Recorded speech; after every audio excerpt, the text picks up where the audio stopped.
us here from the school. Most everyone probably knows us. I'm Mike Johnson, the principal. I'll let Heather and Lisa introduce themselves, and then Melanie from CBC can introduce herself as well. I'm Heather Hoppy, Community Engagement Manager. And Lisa Muir, Counselor. Melanie Cachado, Director for Student Recruitment at Columbia Basin College. We very much appreciate you being here tonight, Melanie. Thank you. All right.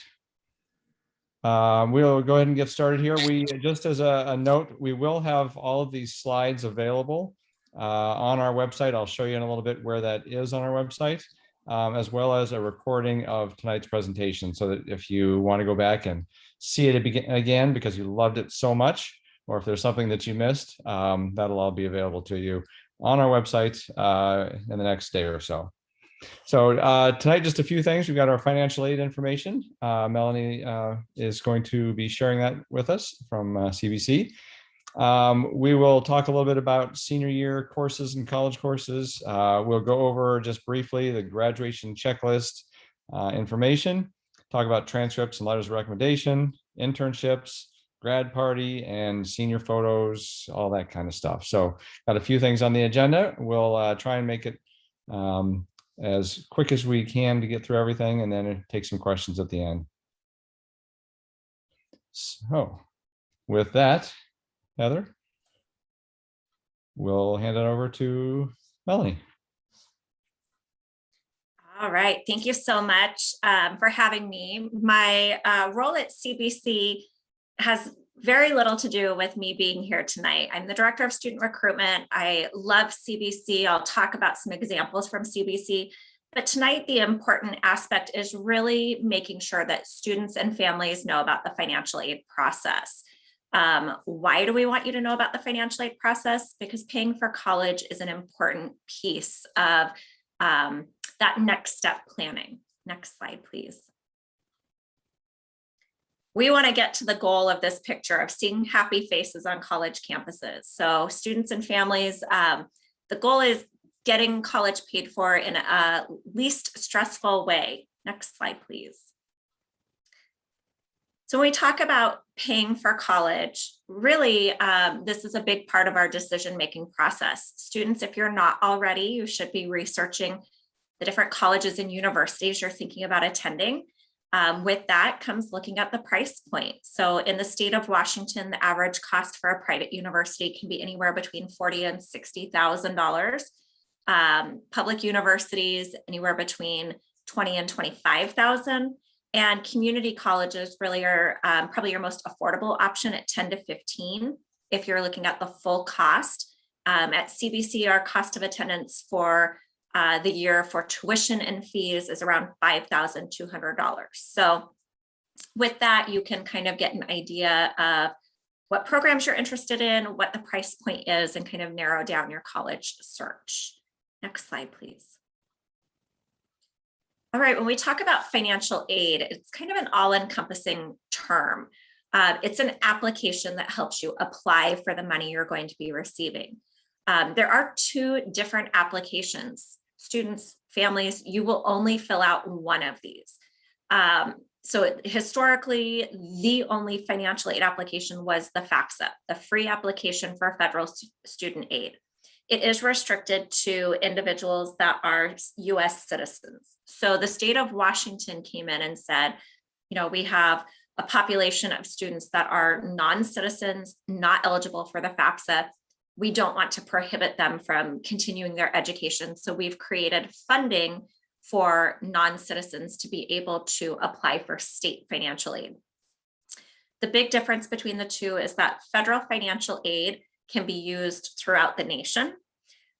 The WASFA, or Washington State Financial Aid application, is for students in the state of Washington graduating from a Washington high school and using it at a Washington college. So the state funds do not go with you outside of the state of Washington. So the websites are there. I know you'll get these slides. Don't feel like you have to furiously take down the notes. If you want, get your phone out, take a picture of this, or wait for those slides. All of these websites will be helpful in you navigating to those financial aid applications. Okay, next slide, please. All right, so I'm a very visual person. I like to make sure that I know I'm in the right spot when I'm navigating to a website. So I've listed the login screens for both on the left FAFSA and on the right WASFA. You should, in the back of your mind after the previous slide, know which application you're going to be completing, and then look for the appropriate login screen as you navigate to that website, just to make sure you're in the right spot. All right, so when we talk about applying for financial aid, a question we commonly get asked is, well, which do I do first? Do I apply for financial aid or do I apply for admission? And I would say both. It's kind of a parallel process. Not only do you need to apply for financial aid, but you also need to be thinking about the schools that you want to have your financial aid package sent to. If you think about it, if anybody's interested in attending UW, you know that their admission date is pretty early. It's coming up November 15th. So you want to make sure that you're doing both processes. Lots of students fill out their financial aid application. You're able to list up to 10 schools on that financial aid application. Do not feel like you ever have to go back and remove a school if you've decided not to attend it. The key is once you've applied for financial aid and you've applied for admission to the school, they will send you information about your next steps. Other things you should be doing, watching those scholarship deadlines, making sure that you're not missing any of that free money. Apply for as many scholarships as you can.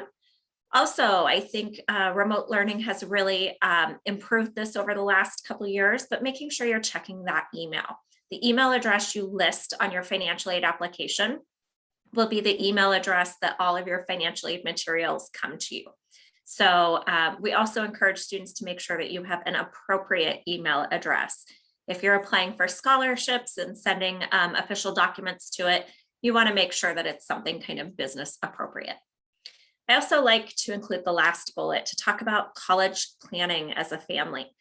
This might seem intuitive to some, but I have had an example of a family where the student was super excited to go as far away from home as possible, was looking at schools on the East Coast.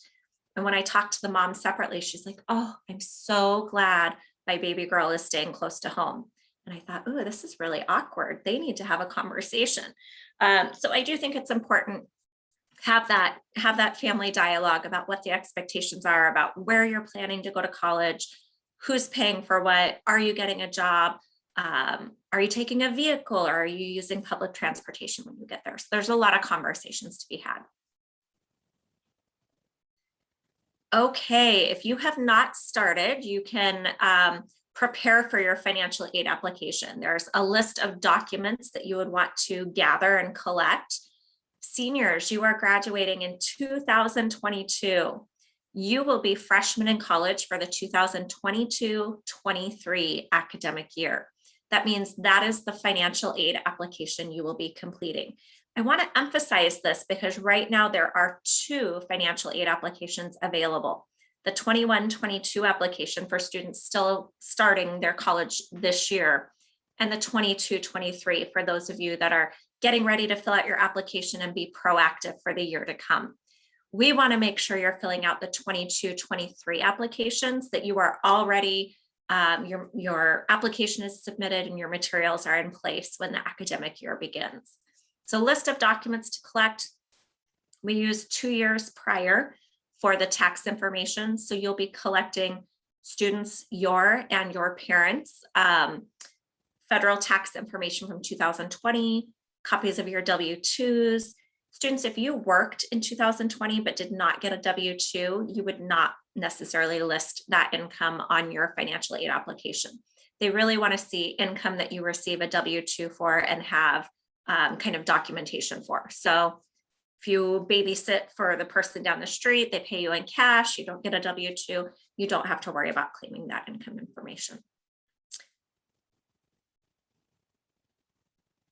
Next slide, please.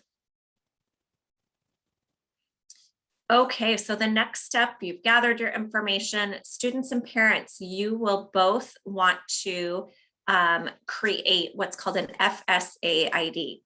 I'm specifically talking about the FAFSA right now. I'm kind of going to break this into chunks. FAFSA requires an FSA ID, WASFA does not. both the student and the parent will create this ID number as your login. This is attached to your social security number. It's also attached to your email address. And if you think about it, it's like your signature if you were to write your name. So student, if you wrote your name, your parents would have a different name that they would write. Same with your FSA ID. You are each going to have one. Whatever parent is providing information for your financial aid application, if both parents are providing financial information, which one wants to create that FSA ID and sign? Super important that you hang on to this because you will use that FSA ID every single time you do something financial aid related. Also super important that you make sure that you write down that security information. It's kind of like setting up your Netflix account, but a little more important in that you are going to create a username, a password, some security questions in case you get locked out of your account.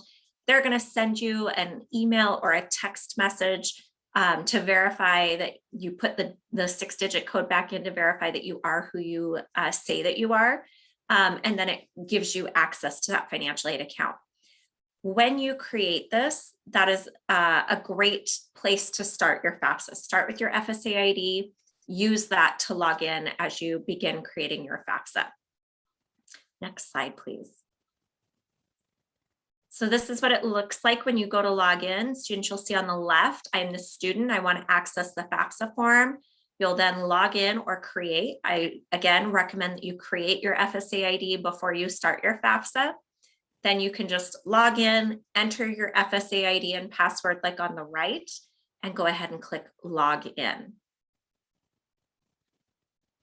When we talk about your WASFA application and getting into the WASFA, you will use your email address and set up a password to log in, but you do not need to create an FSA ID. The last piece kind of about FSA ID, going back to it, is that if a student has citizenship status, they will have a social security number and use that to create their FSA ID. If the parent does not, they have an ITIN or do not have citizenship status, that's okay. You would list all zeros for the student or for the parent's social security number. And at the end of the application, print a signature page versus using the FSA ID. So sorry to step back there, but WASFA login is similar. Okay, so parents, there we go. Independent versus dependent. And I was at another school today and had some lengthy conversation with students with lots of questions. So I do welcome any questions that you have. Dependency status for financial aid is completely separate from who claims the student as a dependent on taxes. So a student is considered dependent on their parents' financial aid information on their financials until they meet one of these criteria. Are 24, married, have children or dependents of their own that they support over 50% of the time, are a veteran, served active duty, or working on a bachelor's, or I'm sorry, a graduate degree beyond a bachelor's level. If you do not meet those criteria, you're considered dependent on your parents' income.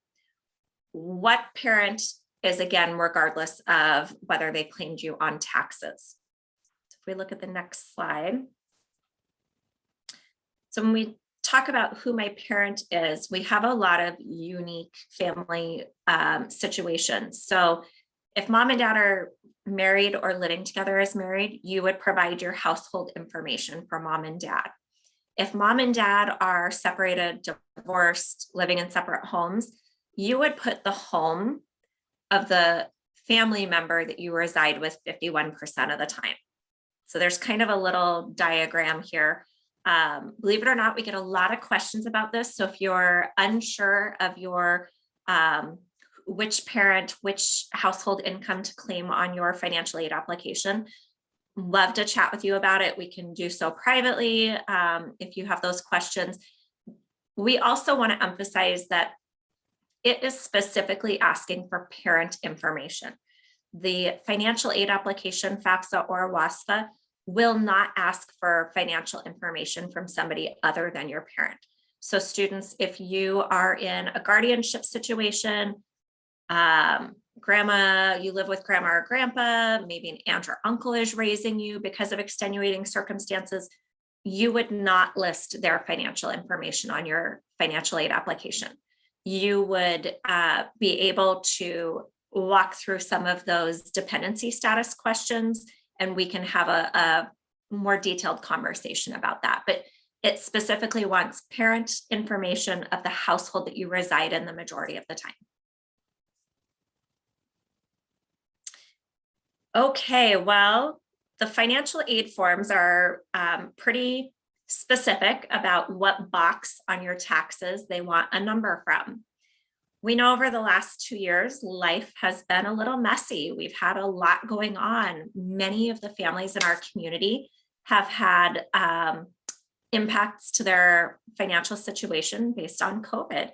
We want you to know that that should not be something that prohibits you from thinking about going to college.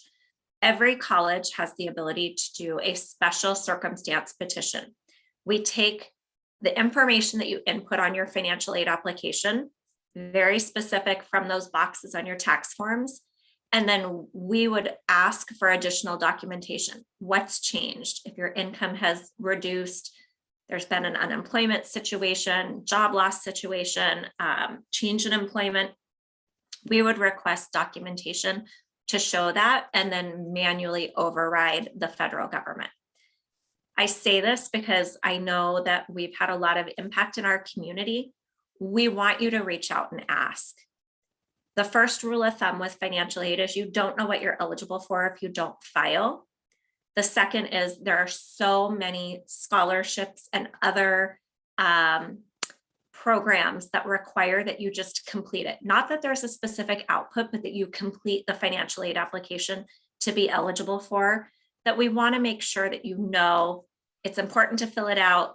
And even if the numbers don't add up to your current situation, there are avenues to explore for us to look into it on a more personal level. So remember that term, special circumstance.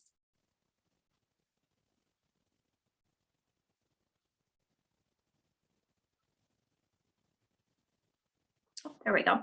All right. So when you are in your financial aid application, you'll see the check marks at the top. Those are sections that you would go through: your student demographics, the schools that you're going to list, answering the questions about your dependency status, and then the parent financial information. If we go to the next screen, when we talk about the parent financial information, this is where the parent having their FSA ID complete in advance of starting the FAFSA is really helpful, because you'll get to that parent financials information and you can actually go out to the IRS site. The sites don't talk to each other. The FAFSA site goes out, identifies the IRS data that it needs, drags it in, and drops it in the appropriate boxes.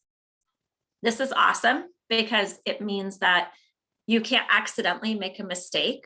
I had a student that they earned $1,000 and they manually put in a couple too many zeros. They got kind of excited and it showed that they put in $100,000. That's a manual mistake. So they thought they weren't going to get anything for financial aid. You can avoid that by using this IRS data retrieval tool.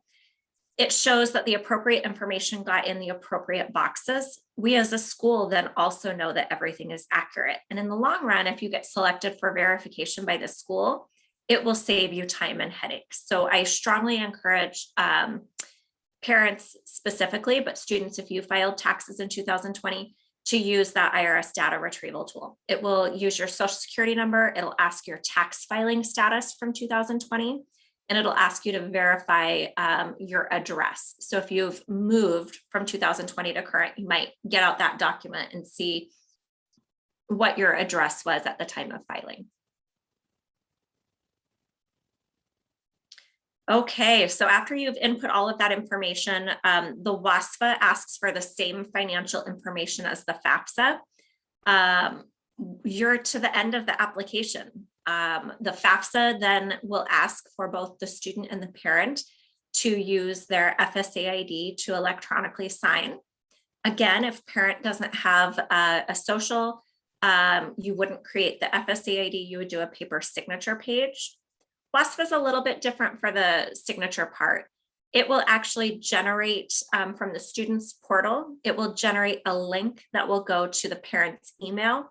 The parent will then log in to sign the application electronically. All right, reminder, it's open October. Get your pumpkin spice lattes and think about financial aid. As a reminder, it's every year. So students, every year you plan to go to college. So next year about this time, you will be freshmen in college. You'll be excited that you're finding your way in your different schools, but you will want to make sure that you schedule time to complete your financial aid application for the next year. Looks like there's a question in the chat. Will the IRS data retrieval tool work if you have an IP PIN number with the IRS? I don't know what an IP PIN number is. Is it similar to an ITIN?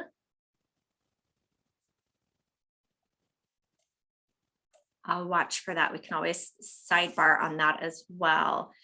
Types of financial aid. So why are you filling out the application? You're filling it out to get money. So students, these are the categories of money that you can be awarded. Scholarships are not awarded through the financial aid application. However, the rest, grants, work study, and loans are. Scholarships are separate applications. I just put them on here because I want to make sure that you are aware of the many different scholarships that are out there. I know that your high school does a great job of notifying you, and I've been to your end of year events for seniors, and it's always amazing to see the scholarships that you students walk away with. So keep up the good work. Grants, I put these in order of most attractive to least attractive. Grants are free money. This is the money that you as a student do not have to pay back. The government is giving you funding to apply to your education. Work study is if you plan to work while going to school. It's a convenient option where you will work on the college campus that you are attending. You can get a job up to 19 hours a week. It could be something related to your academic studies, or it could be something just for fun. There's usually a variety of jobs on campus. When we talk about loans, a loan is something you borrow. So students, think about the last thing you borrowed from your friend. Typically, they want it back at some point. Same way with the government. These loans are a lower interest rate. You don't have to go through a credit approval process. So they are convenient. They do help you with your educational expenses, but you want to be aware of what you're borrowing because you do have to pay it back. I have a friend that I know that in college, she borrowed loans to go on these crazy spring break trips to like Costa Rica. She's kind of regretting those now that she's in repayment. So you just want to be very intentional about any loan that you borrow has to be money paid back in the future, but it can be a tool to help you pay for your educational expenses that really allow you to get that education to go get the job that you're seeking. Parents, we don't want you to be left out. There are parent loans for you. That is a loan that is in your name based on a credit approval, and you would be responsible for paying it back. So students and parents, this is where I said you really need to have that conversation about what the expectation is as a family and who's planning to do what.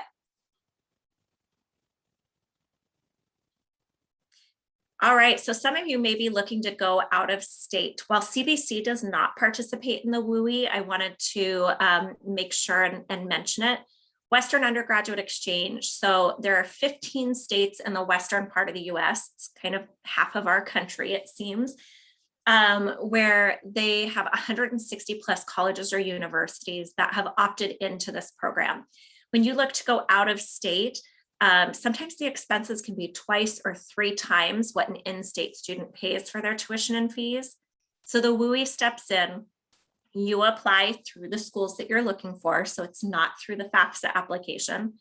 You would apply, and if you are granted a WUI, it's a waiver essentially, they would cap your tuition at 150% or 1.5 times the in-state amount. So you'd pay just a little bit more than if you were an in-state student, but not near what you would normally pay as an out-of-state student. So it's really a great tuition advantage that you can seek. You'll want to make sure, if you're looking at going out of state, that you check in with the schools that you're planning to attend to see if they offer WUI and what their criteria are.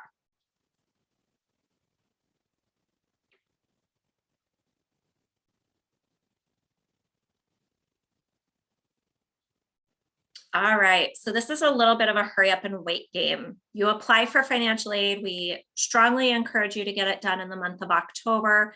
You list all your schools on there. What else? Well, you need to still be applying for scholarships. You need to make sure you're checking your email because you'll be waiting a little bit to get that award offer from the school.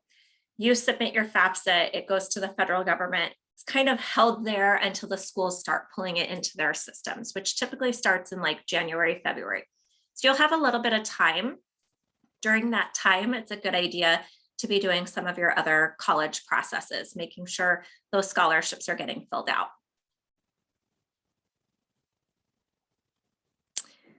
Okay, so if you've not filled out a FAFSA before, this might not be new. This is more for counselors, parents who may have older siblings, people who are assisting with the financial aid process.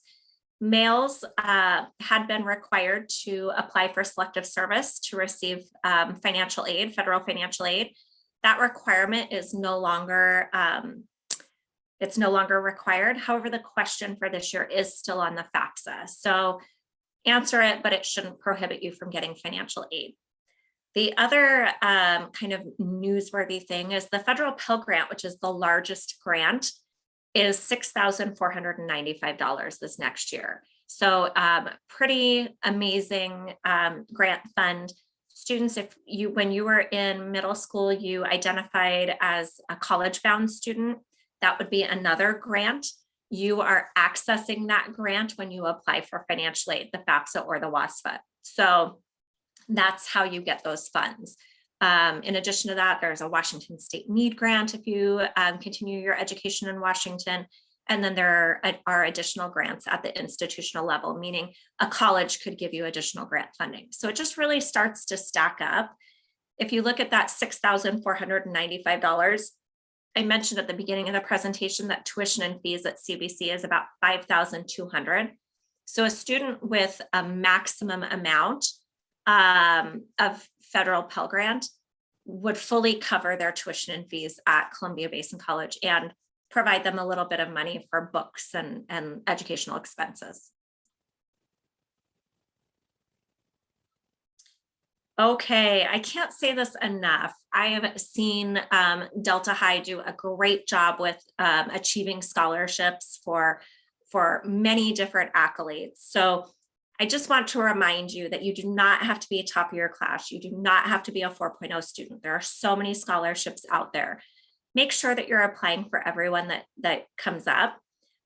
Make sure that you are writing a really good essay about yourself, helping the reader get to know a little bit about you and your goals and your dreams, and then reusing that essay. We want to make sure that you're not paying for scholarship searches and you're asking the right questions. So if you get a scholarship, what are the criteria for that scholarship to be renewed? Do you get it for additional years? Do you have to complete so many credits or have a specific GPA? If you leave that school, can it go with you? These are all questions that you would want to be asking as you get awarded scholarships.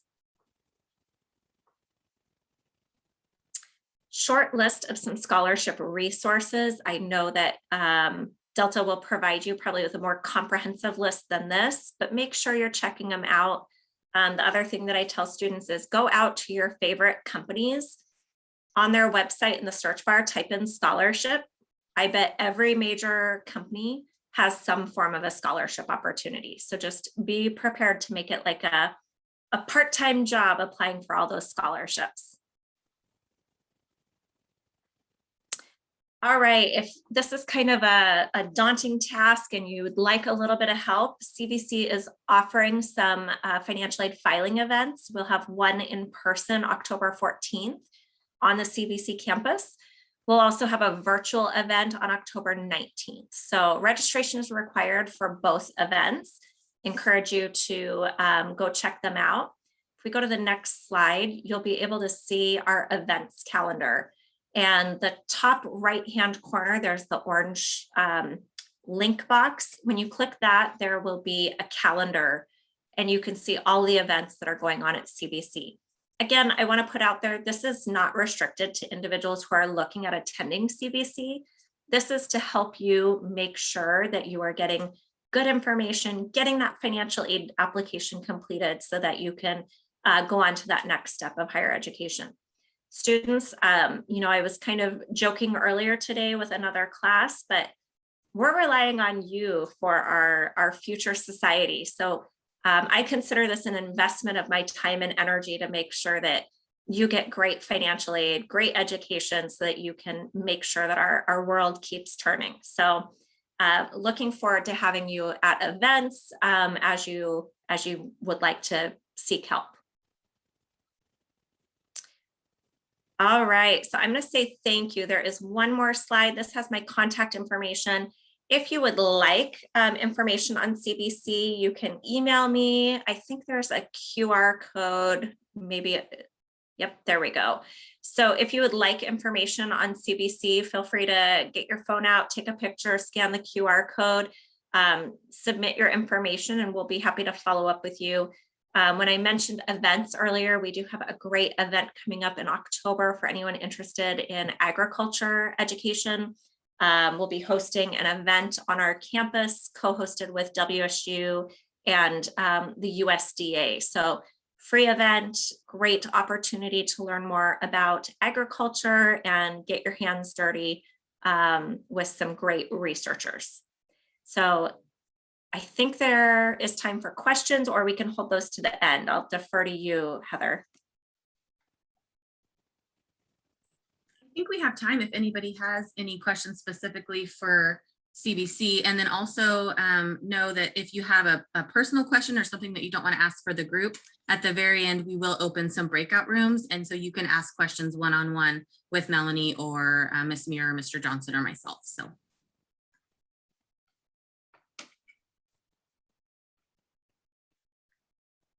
Okay. All right, thank you. Thank you, Melanie.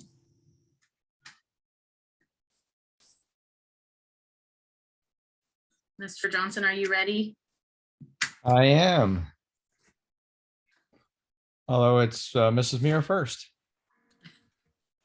Hi, everybody. So here it's not an exhaustive list, but this will give you an idea of priority deadline, early deadline, dates for some of the schools. One of the things to note when you're looking at that priority deadline category, it varies. I will always tell students, pay attention less to deadline dates, pay more attention to when applications launch, when they are open.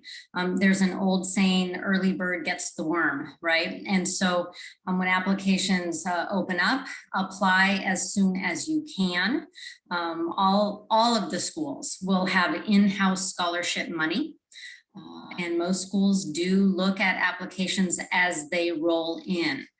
So please, again, while you do need to note the priority deadlines or the deadline dates, again, really pay attention to when those applications launch and apply as soon as you can. You'll also notice on the far right column that acceptance rate, it varies. I will always tell students to, if they can, think of a target 5 to 7 schools that they might be interested in across the entire spectrum, from guaranteed admittance to perhaps a reach school and everything in between. And again, if students would like to have more detailed conversation with me about the acceptance rates, average GPA of those students that are admitted to that school, talk about SAT, whether it's test optional or if they should take it, those types of conversations, I'm available in my office. And before you go to the next screen, Ms. Hoppy, I would really encourage people also, like if you're looking at out of state, please make sure you take a look at the WUI, that Western Undergraduate Exchange that Melanie mentioned, and be sure that you check, because sometimes schools have a different deadline for, if you're looking at using the WUI, it may be a different deadline than the actual deadline for acceptance into the school. They may have an earlier deadline for people, and they may have some other requirements for you to complete when you do your application. So please be careful of that as well. And really encourage you to take a look at the WUI if you're considering that. So. Absolutely. And please don't assume that an out-of-state school is not a member of the WUI just because it's not indicated on the application for admittance. So again, please contact that school directly if you're not seeing it on the application to see if they're a member. There also is a website available that will list all of the schools that are a part of that exchange program. And as you're looking on the WUI website, and also on the colleges' websites, there may be some colleges that only have the WUI available for certain majors. So it might be for all engineers and accountants. They might have the WUI available, but not for English majors and math majors or something like that. So take a look at the majors. Take a look at also, sometimes colleges have the WUI available for their branch campuses and not their main campus. So there's all kinds of things to kind of keep an eye on. Just make sure you look at all of those pieces when you're taking a look at that as an option. I know from experience looking at for my kids as well. So, all right, next here we have the graduation checklist. On our website, I will show you where this is in just a minute. You can download our graduation checklist. We did give this to all of our seniors recently, and I think I put it out on Remind. If you're not on Remind, please be sure to sign up, because that's where we put lots of great information. The graduation checklist has several things on here, everything from our senior meeting, choosing a senior motto, to talking about Jostens information and graduation gear, and then all the information about kind of the main graduation dates and times and things that are happening later this year. So good information on there that we'll continue to update throughout the year. But I encourage you to take a look at that, parents. Our next item up on that graduation checklist, I believe, is the Jostens preview on November 15th. We have a gentleman from Jostens coming into school talking about ordering your graduation gown, cap, and tassel. That's the only required item. And it might even be, if cheaper than the $55, there's some different packages on there. And we'll go through that with the students when he comes and show like what's the minimum package you can buy that you need for graduation, because all of our students need a graduation gown, cap, and tassel. We hand out cords for all the students from their home high school. Those are, you don't have to pay for those. We take care of that at Delta. And then there are lots of extra things. You can buy announcements, you can buy rings, you can buy, class of 22 clothing and all kinds of stuff. I encourage you to take a look at the order form, see if there are things that might be great for you. Also encourage you to think about, particularly for announcements. The announcements from Jostens are fairly generic, and most of our students these days are using more personalized and cheaper announcements. We do love our partnership with Jostens, but you can, using Costco or Shutterfly, all kinds of different websites, then you can create announcements with pictures of yourself. You can have your graduation gear or your senior photos. You can put information about a senior, a graduation party that you might be hosting, really personalize them a lot more. So I encourage you to think about that as well. All right, Ms. Hoppy, next. And there's some sample announcements. I think those were from Costco. All right, and where can you find all this great information and more? If you go to school on our Delta website, and then go to where it says seniors, that is where you'll find the graduation checklist. That's where you're going to find out more information, like Ms. Mears is going to be sharing more about transcripts and letters of recommendation, senior photos and baby photos, all that stuff on the senior website. Senior page on our Delta website. Okay, transcripts. Prior to graduation, transcripts will come from me. It takes a little bit for the home high schools to catch up with stored grades. So again, up until graduation day, if your student needs a transcript, please fill out the transcript request form. Here's another way you can access that form. You can go to the senior page, or you can go to student support and then college and career counseling. Post-graduation, so after students graduate, transcripts, final transcripts actually come from their boundary school or district. So it depends upon which district your kiddo is from. For example, Richland School District, they use Parchment online.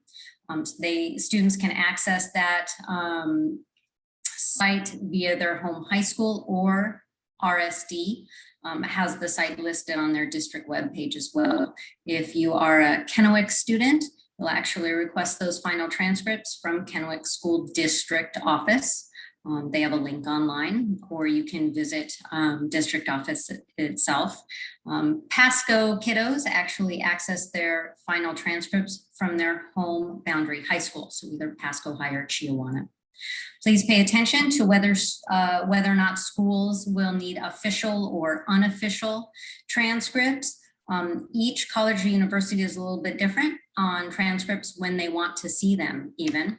So please, for each college or university that you are applying to, just follow the steps that are listed for that particular school. Please do not send more than what schools are asking for initially. Okay. And again, you can order official or unofficial online, filling out that transcript request form. Remember that students who take dual credit courses, college and the high school courses, your student will also have a CWU transcript as well. So when schools are asking for your transcripts, you'll order a high school transcript as well as a transcript from CWU. You will need your student ID number. If you do not have that number, you can always call CWU and they will provide you with that number. It's on the screen right there. If you have any questions about this, please feel free to email me. Letters of recommendation. If you need a letter of recommendation or two or three, or think you might need one, I suggest that you please fill out the letter of rec form and provide those to the teachers as soon as possible. We ask that you give teachers or staff members a minimum of 2 weeks to complete that. Now, that letter of rec form, request form, is really, really helpful for staff. If you can pull it from where I've listed on the screen right there. So you can go to the senior page and download that letter of rec request form. You will be providing detailed information for the staff member. It's helpful because then the staff member can make that letter of rec even that much more personal. It will ask you questions such as academic potential. Does your GPA really match what your ability really is, your personal interests, any obstacles you have faced, participation in clubs or community service opportunities. Again, it allows us to be much more detailed in your letter. And I would recommend that you select people who are really familiar with what you have done within the school, what your potential is, what your achievements are. Oftentimes, we really like to see those letters of rec from teachers in academic subjects. Some schools may pinpoint, for example, they also need a counselor letter of recommendation. Okay, so again, that packet is really helpful. Any questions, you can always email me.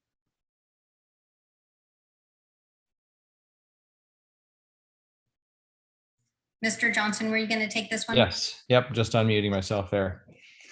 All right. We do have, just as a reminder, over the next couple trimesters, we have several more college and high school classes that are available.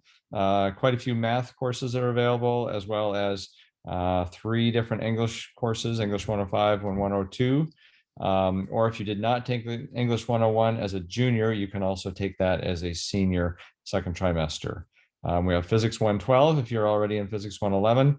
And then potentially the things in red are potential courses depending on student interest and availability if we have enough students to make a class.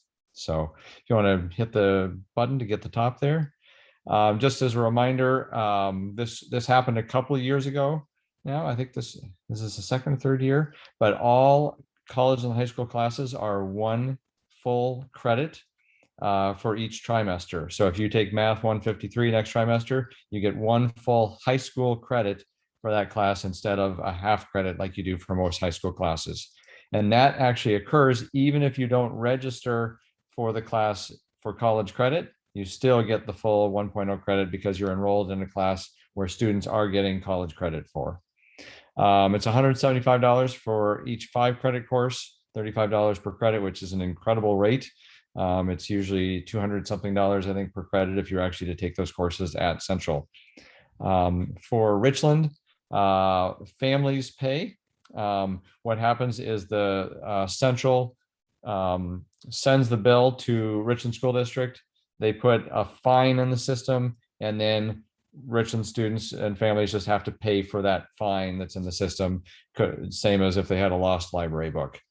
If you are on free and reduced lunch, that is then your cost is fully covered by Richland School District. If you have not applied for free and reduced lunch this year, I encourage you to do so if you think you have any chance of qualifying, because it gives you things like this, free reduced or free tuition for Central classes, as well as it can help give you discounts on college applications and all kinds of extra things as well. Kennewick School Districts, families are billed directly by Central. And for Pasco, there's a state grant that covers some of it, and then Pasco School District covers the rest of the cost for college and high school courses. Next slide, please. Looking at all of your senior courses available over the next 2 trimesters, this is the year where you get a bit more variety, a lot more choice during your senior year. So there's all of the college and high school classes I mentioned, plus what you see here. Most of these are available. Again, there's a couple maybe depending on availability and how many students sign up for them. You know, everything from video game design, 3rd year Spanish, speech and debate, creative writing, advanced engineering, material science, all kinds of good stuff. So we will be asking you guys soon what you want for T2, and look forward to building those schedules. The senior schedules are our most complex schedules. And so we usually do ask for choices, because sometimes we do need to give you like maybe a second choice class, because things get really tight if you have to be in the only multivariable calculus class and you're in work-based learning 2 periods and you need Spanish 3. Yeah, things, you know, the options get a little bit more limited when you have a lot of very specific things in your schedule. So we do the very best we can. Mrs. Muir works incredibly hard on building that senior schedule. So we'll get that information out to you soon. So really this slide just piggybacks on what Mr. Johnson just explained. So many times universities will ask for you to fill in your anticipated coursework for the rest of the senior year. So again, this will all be posted for access. We'll make sure that it's on the senior class teams page as well, so you can see what those the tentative courses are for T2, T3. And here's the rub. Universities know that schedules have a tendency to change. Really what they're looking for is a full schedule of rigor. Okay, so you can go ahead and fill in your tentative T2, T3.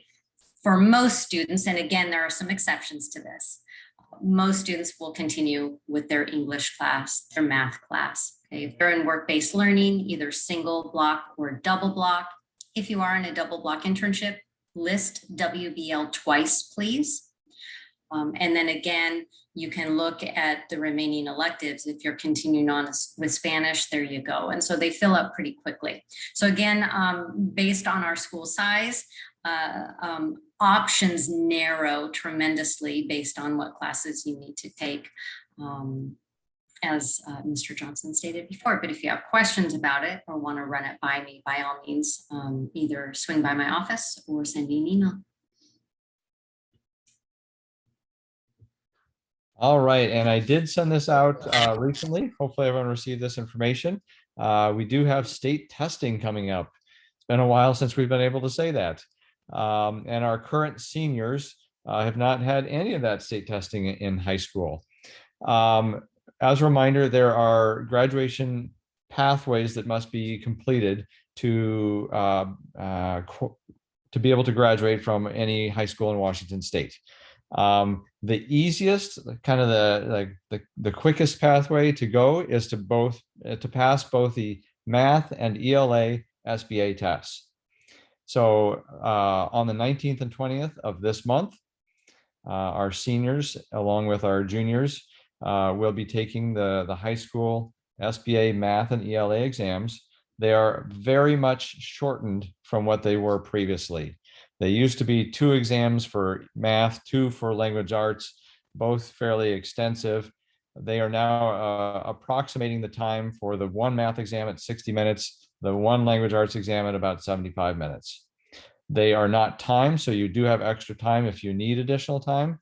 And if you get a certain score on both of those, we've met your state graduation pathway and life is good. If you don't, we will work with you to go through some other pathway options. There are several other things that we can do. We are going to have the ASVAB, which is kind of like the military entrance exam, but it's an extremely common thing that's given not just for military entrance, but it's a great career interest survey. Helps students kind of figure out what their aptitude is and what some of their interests might be for a future career.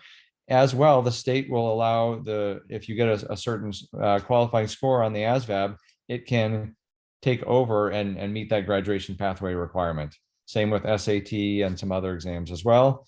And if not, then we also have a CTE pathway exam where students can take a certain sequence of CTE courses, which most of them students will have taken over the last few years. That is another way to get you to the graduation requirement. We do have the WCAS is this Washington Comprehensive Assessment of Science. That's supposed to take about 45 minutes now, and that is next Wednesday on our the same day that our 10th and 11th grade students are taking the PSAT.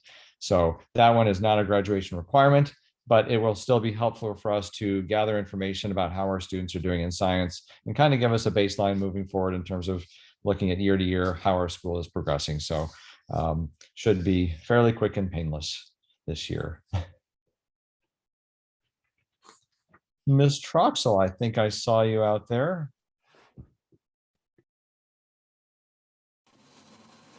Hello, everyone. I am the work-based learning coordinator here at Delta. I recognize several names that are out there on the participants list today for students that already have internships, but I just thought I wanted to cover a little bit about where we're at with internships. We're actually, I feel very hopeful. Last year we were struggling a lot with the pandemic, and we were able to get several companies that are kind of back up with us. So Energy Northwest joined back again, and so we have 3 interns out there. Atkins also joined. They're a Hanford contractor. The 21st Century After School tutoring programs that takes place in several of the different elementary schools and middle schools in our area. We actually have 4 interns there this year, all paid, so that's super awesome. As we move forward, though, we are continuing to look at internships a little bit different sometimes. So if you have a job and you want to have a conversation about how could we turn that into your internship, we are focusing a little bit more on just job readiness skills over that future focus that we have, career future focus that we haven't done in the past. And that so far that seems to be pretty successful. So I've been pretty happy with how that has changed. I do communicate via Remind and Teams for internship opportunities that are going on. So actually right now we do have a couple that are still available that we just haven't gotten a lot of hits on. And I'm hoping that we'll be able to kind of shift that for trimester 2.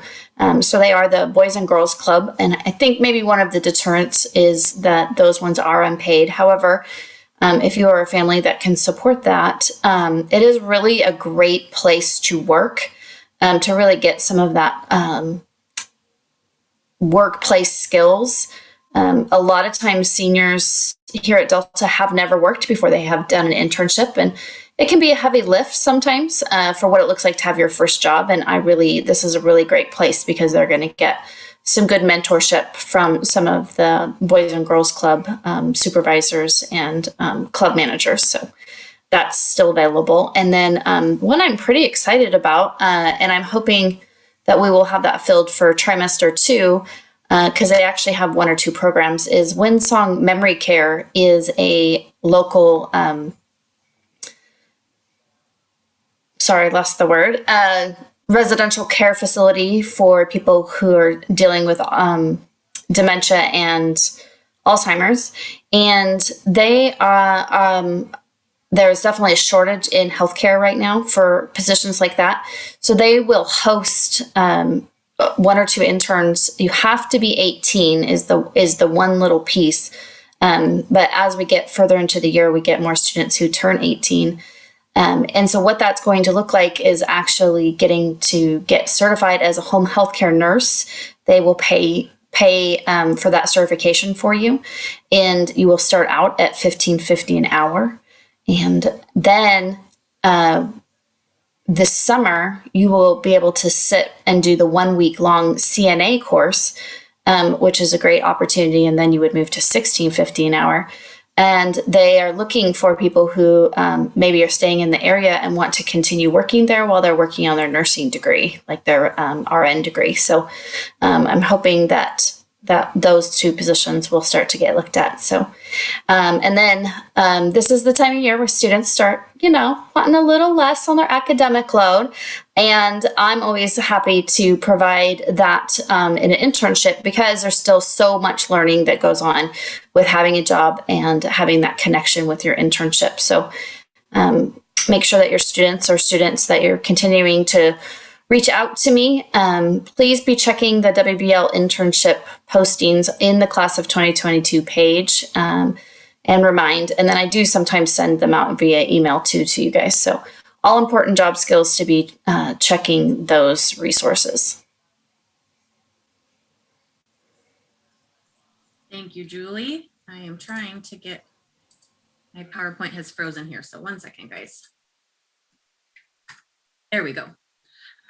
So I think I saw Carrie Hallquist on. So Carrie, feel free to jump on if you have anything to add. But since we have senior parents here, if you're willing to help the senior party, please email the Delta Pods group. They typically host the party the day after graduation. It says Delta High School, but I don't know that a location has been determined yet.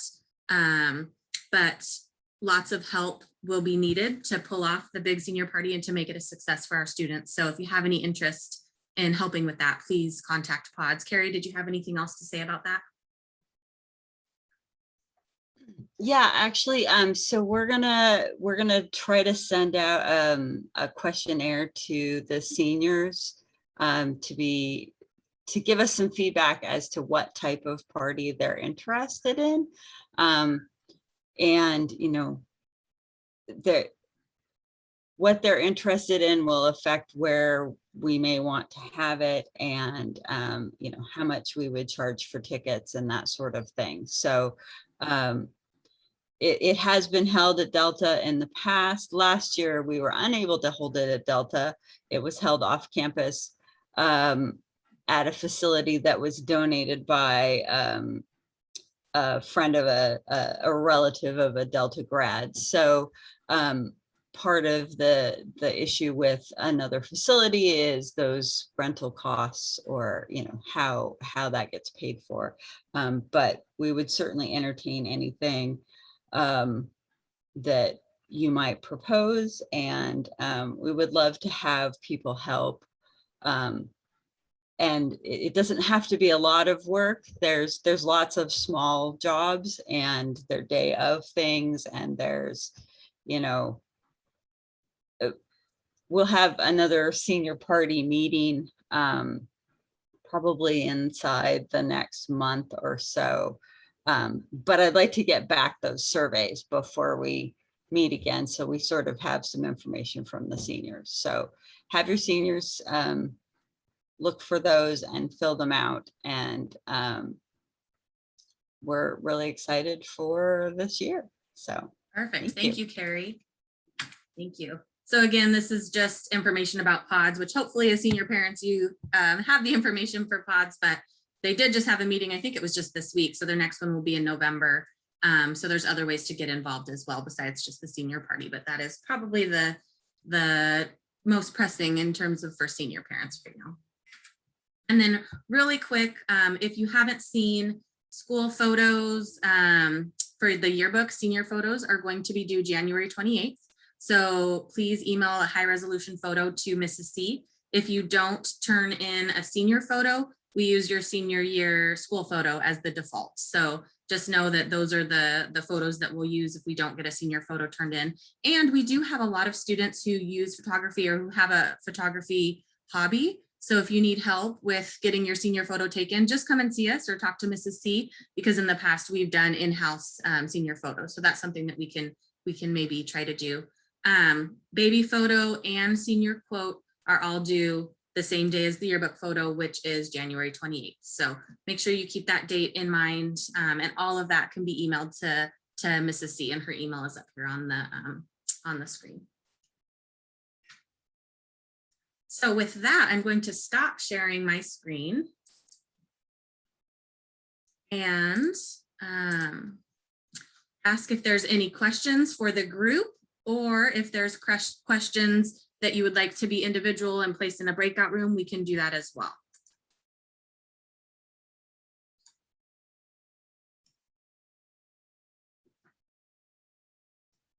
If you can either type in the chat, or you can just raise your hand and we can place you in a breakout room, and you can chat with Melanie if you had a specific FAFSA question, or Ms. Muir if you had a specific college question.